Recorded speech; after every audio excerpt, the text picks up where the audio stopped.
Friends எல்லாம் இப்படி இருக்கீங்க. இன்றைக்கி சூப்பரான ஸ்வீட்டான ஐட்டம் தான் பார்க்க போகிறோம். மில்க் பால்கோவா தாங்க. ஸோ நிறைய பேருக்கு ஸ்வீட்னால ரொம்ப பிடிக்கும். இந்த டைமில் பார்த்தீங்கன்னா சில்ட்ரன்ஸ் வீட்டில் தான் இருப்பாங்க. அவங்களுக்கு என்ன நம்ம செஞ்சு கொடுக்கலாம், ஸோ ஆர்டர் பண்ணி கொடுக்கலான்னு சொல்லி யோசிக்கிறத விட மில்க் இருந்தால் நீங்கள் இந்த மாதிரி பால்கோவா செஞ்சு நம்ம ஹைஜீனிக்காக செஞ்சு கொடுக்குறதெல்லாம் அவங்களுக்கு ரொம்ப ஹெல்த் பெனிஃபிட்டும் இருக்குங்க.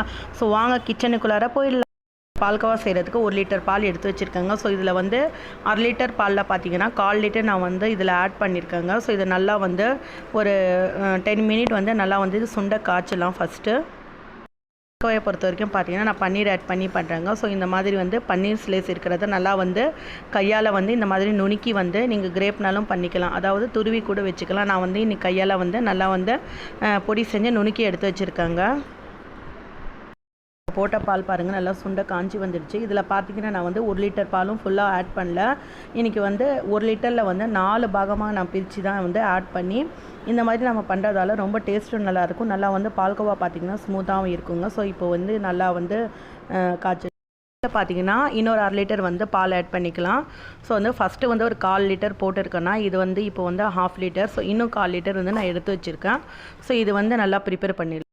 ஒரு கரண்டி வச்சு பொங்கி வர பாலில் எல்லாம் ஓரத்தில் ஆடை இருக்கும், அதையெல்லாம் எடுத்து பாலில் விடுங்க. ஸோ அப்போ தான் நல்லா அந்த டேஸ்ட்டும் நல்லாயிருக்கும் ஆடையோடு சேர்த்து. ஸோ ஃப்ளேம் பார்த்திங்கன்னா மீடியமாகவே வச்சுக்கோங்க, நீங்கள் அதிகமாக வேண்டாம். ஏன்னா பால் பொங்கி கீழே விழுறதுக்கான சான்சஸ் இருக்குது. ஸோ இதே மாதிரி நல்லா கிளறிக்கலாம். நல்லா திக் கன்சிஸ்டன்சிக்கு வந்துடுச்சு பாருங்கள்.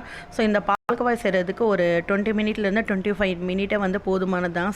ரொம்ப சீக்கிரமாக வந்துடுங்க. நான் சொல்கிற இந்த மெத்தட் படி நீங்கள் கொஞ்சம் கொஞ்சமாக சேர்த்து இந்த மாதிரி பண்ணிங்கன்னா ரொம்ப சீக்கிரமாக குயிக்காகவும் ஆகிடுங்க. ஸோ இப்போ இன்னும் 1/4 லிட்டர் நான் இதில் ஆட் பண்ணிட்டேன் பாருங்கள். ஸ்பேச்சுலா வச்சு நல்லா இந்த மாதிரி கலந்துக்கலாம். பதத்தில் இருக்கிறப்போ சுகர் நான் ஆட் பண்ணுறேங்க. இன்றைக்கி பார்த்தீங்கன்னா ஒரு 1/2 கப் சுகர் தான் ஆட் பண்ணுறேன். ஸோ ரொம்ப தேவையில்லை. நம்ம இதில் மில்க் மேட் ஆட் பண்ணுறோம். ஸோ அதனால் சுகர் நீங்கள் பார்த்து உங்களுக்கு தேவையான அளவு ஆட் பண்ணிக்குங்க. ஏன்னா இதில் நான் 1/2 லெமன் ஆட் பண்ணுறேங்க. ஸோ லெமன் ஆட் பண்ணுறதுனால நம்மளோட அந்த பால்கோவா பார்த்திங்கன்னா நல்லா டேஸ்ட்டாகவும் இருக்கும், மணலாக உதிரியாகவும் இருக்குங்க. ஸோ இப்போ பாருங்கள், இது லெமன் ஆட் பண்ணோன்னா பாருங்கள் நல்லா மணலாக பிரியுது பாருங்கள். அதாவது பால் திரிகிற மாதிரி இந்த கன்சிஸ்டன்ட்டுக்கு வந்தால் தான் ரொம்ப நல்லாயிருக்கும் டேஸ்ட்டு. ஸோ இதே மாதிரி கொஞ்சம் நம்ம சுகரும் ஆட் பண்ணுறதுனால கொஞ்சம் லூஸாகவும் நல்லா ஃப்ளேம் மீடியம் வச்சு இது கொஞ்சம் நல்லா திக்கு வர மாதிரி பண்ணிக்கலாம். ஸோ நல்லா இந்த மாதிரி கை வச்சு எடுக்காத மாதிரி நல்லா இந்த மாதிரி கிளட்டே இருங்க ஒரு 2 நிமிஷம். போட்ட அந்த சுகரு அந்த லெமன் எல்லாம் பாருங்கள் நல்லா அந்த மில்கோட அப்சர்வ் ஆகிடுச்சு. நல்லா இப்போ அந்த பால்கோவா பதத்துக்கு வந்துடுச்சு பாருங்கள். ஸோ இதே மாதிரி 5 நிமிஷம் இல்லைனா நீங்கள் ஒரு 3 நிமிஷம் நல்லா கைவிடாமல் இந்த மாதிரி கிளட்டே இருந்தீங்கன்னா அவ்வளோதான் பால்கோவா ரெடி ஆகிடுச்சிங்க. பார்த்திங்கன்னா நான் மில்க் மேட் ஆட் பண்ணுறேங்க. மில்க் மேட் ஆட் பண்ணுறதுனால டேஸ்ட்டு பார்த்திங்கன்னா ரொம்ப ரிச்சாக டெலிஷியஸாக இருக்கும். இப்போ ரெடி ஆகிடுச்சு பாருங்கள். நல்லா திக் கன்சிஸ்டன்சிக்கு வந்துடுச்சு.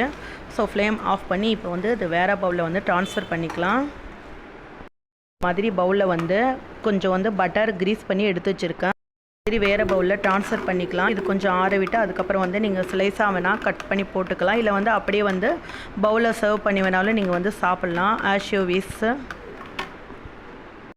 பவுலில் ட்ரான்ஸ்ஃபர் பண்ண வாட்டி கட் பண்ண பாதாம் இதில் ஆட் பண்ணிக்கிறேன். இன்னும் கொஞ்சம் ரிச்னஸாக இருக்கும், பார்க்கவும் நல்லாயிருக்கும். உங்கள்கிட்ட வேறு நட்ஸ் இருந்தால் கூட நீங்கள் ஆட் பண்ணிக்கலாம், உங்கள் விருப்பம்தான். பரவாயில்ல கலர்ஃபுல்லான நல்லா ரிச்னஸ் டேஸ்ட்டோட டெலிஷியஸான பால்கோவா ரெடி ஆகிடுச்சு பாருங்கள். ட்ரை பண்ணி பாருங்கள். நீங்களும் உங்கள் சில்ட்ரன்ஸ்க்கு செஞ்சு அசத்துங்க. எப்படி இருக்குன்னு சொல்லி உங்கள் ஃபீட்பேக்கை மறக்காமல் எங்களுக்கு கமெண்ட் பண்ணி. ஃப்ரெண்ட்ஸ் இன்றைக்கி பால்கோவா ரெசிபி உங்கள் கூட நான் ஷேர் பண்ணியிருக்கேன். எப்படி இருக்குன்னு சொல்லுங்கள், ஃபீட்பேக் எல்லாம் எங்களுக்கு கமெண்ட் பண்ணுங்கள், லைக் பண்ணுங்கள், ஷேர் பண்ணுங்கள், மறக்காமல் சப்ஸ்கிரைப் பண்ணிக்கோங்க.